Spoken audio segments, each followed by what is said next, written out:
They also had to accept it might be a long while before we understand FRBs or even decode them if they represent secret messages.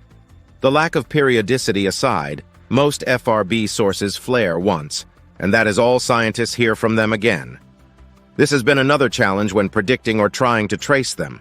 However, a handful of the FRBs have been given signals repeatedly. One of the most prolific is FRB 121102. Its repetition has allowed scientists to trace it to a dwarf galaxy 3 billion light-years away. But of course, it's a real weirdo. It is extremely active and follows a pattern. It has a 90-day period of activity followed by 67 days of silence.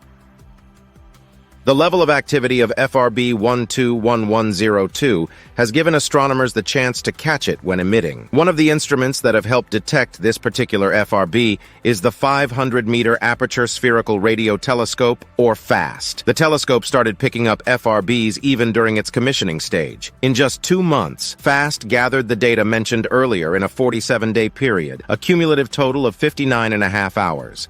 The peak rate was 122 bursts over the course of 1 hour, or the highest level of activity we've ever seen in a fast radio burst source. This massive haul of detections allowed for statistical analysis of the source's activity. The researchers categorized the bursts into 2 different kinds with higher energy and lower energy bursts, displaying distinctly different properties. The weaker ones turned out to be more random in nature. However, the lack of periodicity from most other FRBs has not stopped scientists from trying to trace them. Those they could trace were found to originate from galaxies that are millions and even billions of light-years away.